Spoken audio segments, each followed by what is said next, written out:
The Europa Star was the last of 3 Europa Sea cruise ships to be seized for non-payment to suppliers. Under a court order, those ships could have been sold to make that repayment, but a last-minute agreement changed that. Although Hurricane Zach is only an imaginary storm, it will provide emergency officials with very real answers.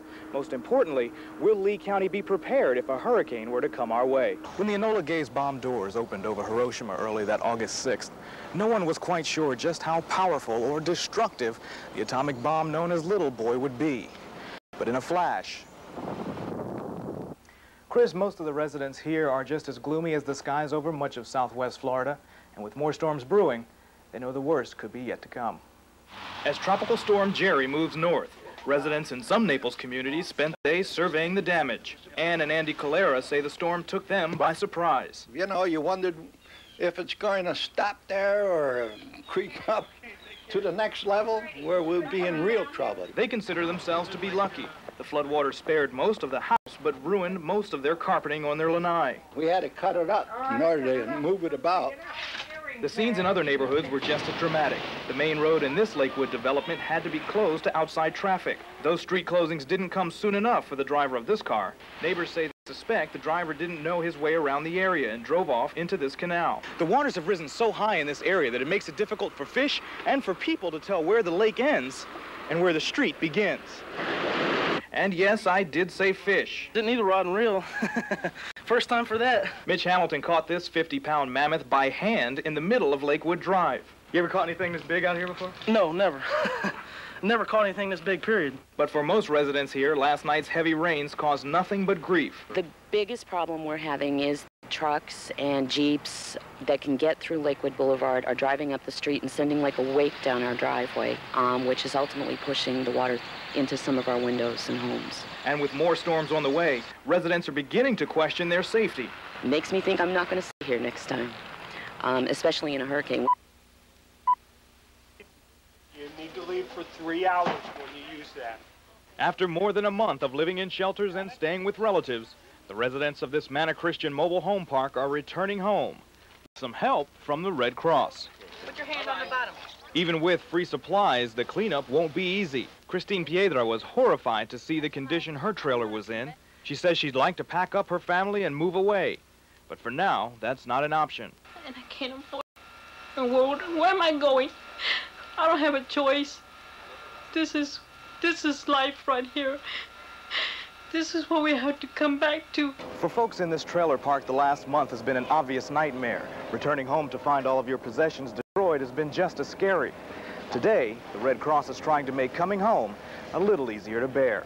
What we're doing on home visits is we're looking at the damage the families had, what their losses are, what their needs are, and working with them on what Red Cross might be able to assist them with to get them back into their home. That will mean a new refrigerator and stove for many, clothing and new beds for others. Put them on the list and we can do it today with him.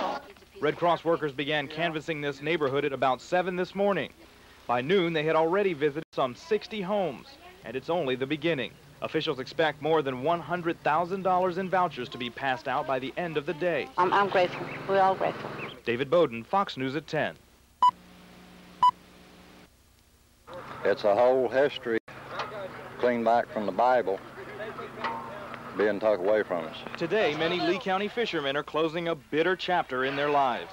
This morning, one by one, they came to this church parking lot to give up the nets they used to use to make a living. Last November, Florida voters approved an amendment banning many types of gill nets in our waters. The last 8 months since the decision have done little to ease strong feelings of anger. Don't make me feel very good at all, watching my livelihood go over these rollers. You know, I mean, what can you say? After the nets are sorted and measured, they are packed up and placed on a truck for a final journey to a recycling plant. When these trucks behind me are fully loaded and on their way to Tampa, they'll not only be taking with them the nets that were affected by the ban, they'll also be taking with them a way of life. Somebody come tell me where my next paycheck coming from. I don't want to go up here and be on welfare all my damn life. I don't know how else to make a living. All I ever done was fished. When all of the work is done here, each of the fishermen will be given a voucher to be sent into the state for repayment. The next step in a process that officials hope they can expedite to help area fishermen start anew. We hope that'll be done very quickly. We hope no more than 2 weeks, and probably less, because we're working on it every day now. David Bowden, Fox News at 10.